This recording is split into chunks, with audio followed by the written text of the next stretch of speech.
wanna get potato, my friend? Yeah, it's for free. Overtime, no pay, no problema. Yeah, pay by potato. Can I get one? Oh, gracias, my friend. Katapos lang namin maglinis nung rotary. Tapos na kaming mag-milking. Nag-message si boss. Marami daw patatas dun. Hindi ko alam kung ipakakain din sa baka. Pinapahakot sa amin. Ay, ayun nga, ang dami nga, oh. Amigo, mucho. Yes. Ang dami nga, oh. Gabundok na patatas. Pinukukuha sa amin. And, kung gusto daw namin, kukunin namin ang kunin. Maghahakot ako, maipamigay din doon sa mga ibang kakilala natin. At yung iba, maluto na rin. Kaya lang, hindi ako masyadong nagsasahog ng patatas, Brad, what tayo patatas? Sa puntahan muna namin, sayang din kasi yun, Ayun, na doon, So, dito na kami dumaan. Ha? Isang trailer truck na patatas. Ano gagawin doon? Ipakakain sa baka? Pinakain na? Ano yung dinudurog? Ayun, pahinga na yung mga baka namin. Ito yung group 1, group 2, group 3, and group 4. Ayun, si Bay umuna na doon. Ay, baka makabalik pa ako mamaya pag pwede pang kumuha. Sayang din Oh. Dami nga ayun Gabundok. Grabe naman yung patatas na yon. Ano yung pakakain lang yung sa baka? Ipakakain niya sa baka? Ang dami Naku. Sino kayong pwedeng makapunta dito at Grabe naman ang dami yung patatas na yan.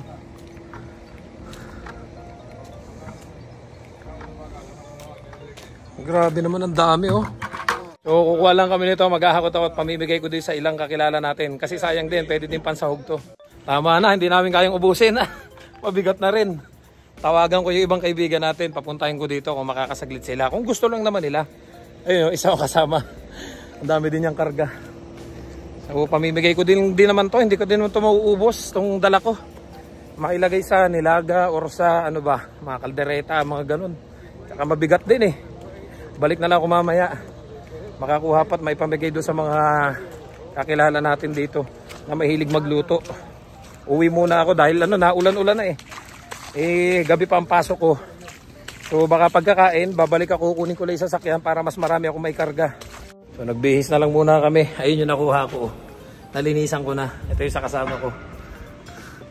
Dami din namin nakuha. Patatas, grabe Imagine kung bibilin mo yan, mahal din to Kung ibebenta nga to, magkano rin to Mahal din tong bilhin sa superstore So uwi muna tayo guys, and then patuyuin ko tong mga patatas. Then babalik ako mamaya, makakuha pa. Para yung mga kakilala natin, madalang ko naman. Para hindi na sila bibili. Yun lang talaga kagandahan dito sa amin May mga ganitong libreng nakukuha. Gaya lagi kong sinasabi sa inyo. Meron kaming ground beef, minsan may pork. May mga gulay. Dati daw puro carrots naman tambak dyan ang carrots Yun na lang yung pambawi namin doon sa mga minsang sobrang oras na hindi nababayaran. Gaya nga na laging sabi ko sa inyo, madalas marami dito mga employer na hindi perfecto, may mga pagkukulang. Pero titingnan nyo na lang yung mga positive sides na nangyayari. Especially kung may chance na ma-PR kayo dyan, mag-stay muna kayo. Pero kung puro pang-aabuso na lang ang nangyayari, tapos wala pa kayong chance ma-PR, ibang usapan na yon. Kakakailan natin guys, and then minessage ko na yung mga ilang kaibigan natin na malalapit lang sa area. Pasensya na kasi pag malayo wala na akong time kasi babiyahe pa po ako. Yung iba kasi mga kaibigan natin taga Suri pa, kina Nikki, kina Kuya Marlon, kina Ate Rose sa Chiliwak. Dito na lang muna sa Abbotsford, kina Kuya Rodolfo. So minessage ko na sila, sabi ko kung gusto nila ng patatas. So sabi ko kakain lang muna ako and then dadaling ko yung patatas sa kanila. Bale ang plano ko babalik ako sa farm para ikuha sila ng kanila. Pero yung kinuha ko na lang ngayon ang dadaling ko muna sa kanila. Then pagbalik saka na lang ako kukuha uli ng akin. Dahil gusto ko silang masharean nung patatas. Ang dami masyado nun. So sayang naman kung pakakain ng lahat sa baka. Pwedeng kainin ng tao. Ang lilinis. Kita nyo naman, di ba, nung hinugasan ko. Talagang kung bibili mo yun sa superstore, napakamahal nun. So i-share na lang natin doon sa mga kaibigan natin para kahit paano hindi na sila bibili. So magbihis lang ako guys kasi magpapahinga din ako. Isasaglit ko lang yung patatas kina Kuya Rodolfo para kahit paano may patatas na sila, hindi na sila bibili. Then babalik pa ako sa farm para kumuha naman ulit nung sa akin na huhugasan ko na lang para may uwi. Pero pag mga sa susunod na araw at may mga dumating or may mga kakilala tayo dito na malapit na napagawi dito sa bahay ko, so may share natin yung patatas na itatabi ko naman ngayon, yung makukuha ko. So nag-reply si Ate Rose, sabi ko kung nasan sila. Sabi niya on the way daw sila pa airport, pero dadaan daw muna sila dito sa Abbotsford para kunin yung patatas na ibibigay ko. At the same time, sinamahan ko na rin ng pampapaitan at saka ilang sausage kasi may stock pa naman tayo dyan. So ipadadala ko na rin sa kanila. So ikukuha ko lang sila dito ng patatas sa farm para kahit papano sayang din kaysa bibilin pa ni na Ate Rose. Si Ate Rose nga pala yung isa sa nakatulong sa akin nung pagdating ko dito. Marami siyang mga advices and then madali siyang lapitan pag may kailangan ako. Sa mga pagtatanong ko nung bago ako dito, si Ate Rose yung maraming natulungan dito mga Pilipino at isa na rin ako doon. Tikat, natawag na yata. Sagutin ko muna. So punta na tayo sa farm at i-ready ko na yung mga patatas nila Ate Rose. On the way na daw sila papunta rito And then after that, yung dala ko dito dediretso ko na kina Kuya Rodolfo. Diyan lang naman kasi sila sa Abbotsford. Yung iba nagme-message at saka mga nagko-comment, pasensya na po, kung makakapunta kayo ngayon, pumunta na kayo. Pero hindi ko na po kayo maantay kasi may pupuntahan din po ako. Then mamaya matutulog po ako. Hindi naman po kayo basta pwedeng pumunta dito sa farm nang wala kayong kakilalang worker o kasamang worker. Masisita po kayo dito, bawal po yan. Ayan dami pa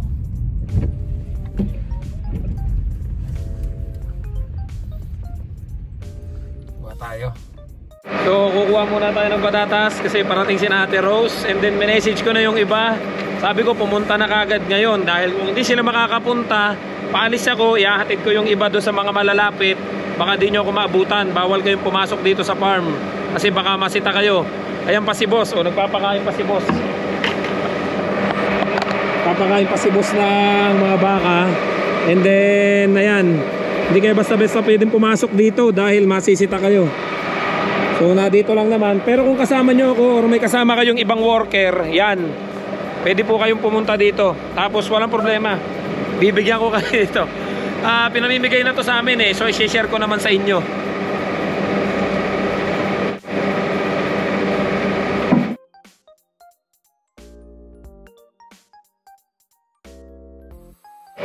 So ayan, si Ate Rose papunta sana ng airport yan pinadaan ko muna dito. Okay, good na yan. Ayan ayan nga, yan tayo. Ay, sabi ko matawagan nga si Ate Rose ako. May plastic kayo dyan, te? Ayan.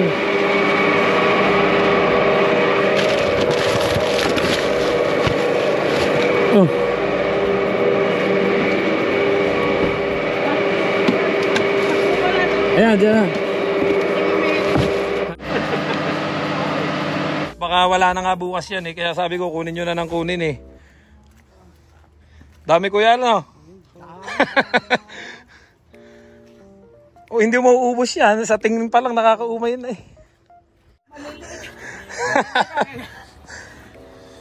may tanim din kayong patatas doon.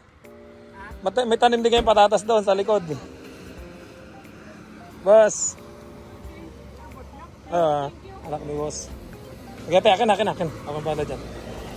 Okay. Sige, ingat kayo sa biyahe.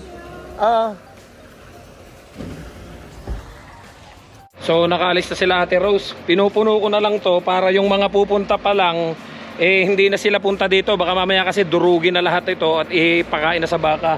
So, kumuha ko ng ilan, yung mga, yung potato na kulay kamote, kulay violet. And then, kumuha tayo nitong mga ganitong patatas yung kulay dilaw. So yan, pamimigay din natin yan doon sa mga pupunta na hindi umabot dito. So ngayon magtatapos muna ako kasi dadalang ko si Kuya Rodolfo dito lang sa Abbotsford ng patatas at mamaya magpapahinga na rin ako. So balik ako na lang kayo guys. So tama na siguro to. Dami ko na rin nakuha. Ayan oh. Itong isang timbang to, bibigay ko na kay Kuya Rodolfo. Then ito, may isang napakalaking trash bag ako na puro ganitong kulay ang kinuha ko. Tsaka itong isa.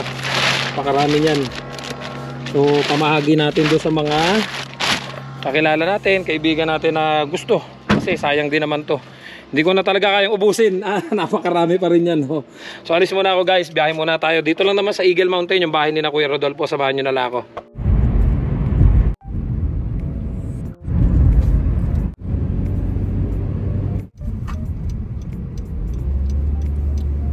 Ganda ng mga bahay dito, di ba?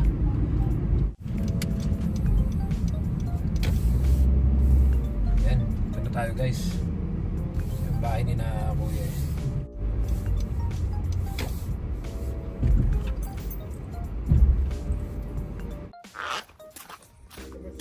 Kumusta po? Ay, nakot ko na hinakot, sayang din to eh. Ang dami. Oh my God, ang dami sir. Salamat po. Ay, sige po, kakain ko lang po kuya. Dinaan ko lang po yan. Papahinga na rin po ako. Oo, dinaan ko lang talaga yan. Lugaw. Hindi po, kakain ko lang. Next time po ulit. Teka lang, may kukunin lang. Ay, naku, huwag na. Mag-aabala pa kayo. Ako na. Pinaghalo ko na po. Nilagyan ko ng kulay, ano ba yun, violet ba yun? Patatas pa rin yan eh. Si Francis, sabi ko, ay, bibigyan tayo ni kami ng gusto. Dadalang kita, sabi ka. Pero po. Ay, naku, huwag na. Ito kayo maputik. Ako lang po tao dito. Huwag na. Ito. Sige ho, ako yung papahinga na rin. Hi! Hi!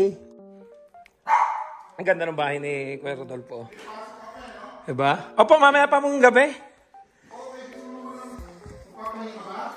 Mag-e-edit lang po ng ilang vlog and then mag-ano.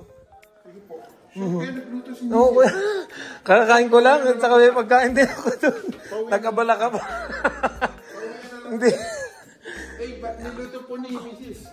Ang dami ko pang pagkain doon. Sure ka? Ang dami ko pang pagkain din doon. Nag-ano ko na, ang dami akong stock doon eh. Nagluluto ako ng pang whole week. Eh, marami akong ano doon, pagkain na ano. Parang ka na. Okay na. Huwag na. Huwag na. Sige po, hindi na. Giniyak pa ni Mrs. Ano yung chicken nuggets saka ano? Ay, naku. Nagabala talaga si Monkey. Salamat po. Sige ha, ako yung una na po. Sige po. Ala, nakaplay. Nakaplay pa din. Puro play lang. Salamat po. Sure ka? Adik, basta din kasi ako. Marami ka pang dideliver. Dami pa. Ay, kaya lang yung iba malalayo. Mga taga Suri pa, Langley. Hindi na ho. Sabi ko, wala na akong time eh. Kung kaya nyo pumunta dun. Kasi pinahakot na ni boss. May pumunta na kaninang ilan. Gusto ko makita, pasyal kami minsan doon. Oo, itutur ko kayo doon sa loob ng farm. Kami yung kasama. Sige po, ingat po kayo. So, yun yung bahay ni Kuya Rodolfo. Ako, may pabaon pa sa atin. Ayan, oh. Salamat po. So, pauwi na rin ako guys. Pinabaunan pa ako ni Ate Kay at ni Kuya Rodolfo ng ito, chicken nuggets ba to, tsaka ano. So, ang ganda ng location ng bahay nila kung napansin nyo, di ba? Ang taas. Talagang, ano, para sa akin ligtas sa baha. Kasi 2021, binaha tong Abbotsford eh. Galing US yung tubig. Kaya para sa akin, ang ganda ng location nila. Well, anyway, ganun yung senaryo lagi dito sa amin. Kapag ganyan, kagaya, maraming stock ng patatas. So instead na mabulok, nangihinayang ako. Kung tutusin, pwede kong baliwalain na lang yan. Magpahinga na lang ako sa bahay. Kesa yung ganyang ako pa yung maghahatid-hatid kung kani-kanino. May mga kaibigan tayo from Suri, from Langley, from Burnaby and Vancouver na nagbe-message, uy baka naman, pahingi naman. And then yung iba na dito lang din sa Abbotsford, ay hindi ko naman maantay. Kasi unang-una, may gagawin din naman po ako. Tsaka, syempre, yung oras ko, paghahatid-hatid kung kani-kanino, kasi ito malapit lang. Yung iba malalayo, hindi po ako makakapaglaan ng oras para ihatid pa sa inyo. Dahil unang-una, oras ko at yung gasolina ko din, malayo din yung mga pupuntahan. So sabi ko nga, kung sino yung makakapunta, pumunta na habang nadyan pa ako. Kasi nga po paalis ako. Kaya yung mga nagsasabi na, Kuya Perts, yung mga beef mo na ipinamimigay, kung ibinebenta mo na lang, may pera ka na. Hindi po kasi sa lahat ng pagkakataon about sa pera. Kagaya niya, pwede ko ding ibenta yan, yung mga patatas na yan. Kasi para sa akin po, masarap sa pakiramdam yung feeling ko. Marami tayo ditong kaibigan, marami tayong, alam niyo, lumalawak yung mga kakilala natin. At kahit papano, alam niyo tong mga to, nung in-invite nila ako dito sa birthday ni Kuya Rodolfo, yung feeling ko hindi ako iba. Ang sarap pala sa pakiramdam nung kahit papano lumalawak yung mga kakilala mo. Yung kahit papano sa tingin mo, pag may mga kailangan kang itanong, may matatanong ka about sa mga, halimbawa may mga kinailangan natin ng trabaho. So mas maganda po yung marami tayong kahit papano kakilala kumpara doon sa mas marami tayong kaaway. Kaya doon po sa mga nagsasabi sa akin, mga nagko-comment, mga nagme-message, yung mga kakilala, Perds, bakit hindi mo na lang ibenta yung ground beef, yung mga stock na binibigay sa inyo, yung supplies? Pag kami kasi nauumay na kami sa baka, nauumay kami sa kagaya niyan, napakarami niyan. Kaysa naman nakikita ko na mabubulok, ipamigay ko na lang. Sabi nga nila, Perds, kung ibinebenta mo na lang yan, nagkapera ka pa, hindi ka pa naabala. Totoo po yun. Kaya lang kahit pa paano po kasi nangihinayang ako makitang mabubulok lang, pamahagi ko na lang doon sa mga kaibigan natin. Kaysa naman makita kong nadyan nabubulok lang sa ulanan o sa sayang po mga bagong-bago pa po yung patatas. Kaya pinagtawag ko na lang po at pinamigay ko na lang. Hindi naman po kasi sa lahat ng pagkakataon ay tungkol sa pera. Yung po mga taong yan ay hindi iba at mababait sa akin yan. Kaya talaga ibinabalik ko yung kabaitang ipinapakita nila sa akin.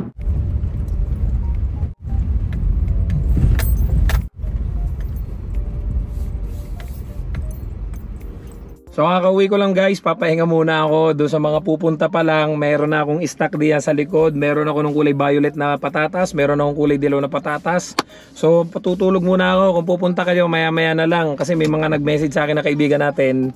Sabi ko maya maya patulugin nyo muna ako. Kahit mga anong oras na ba, magte-12 na.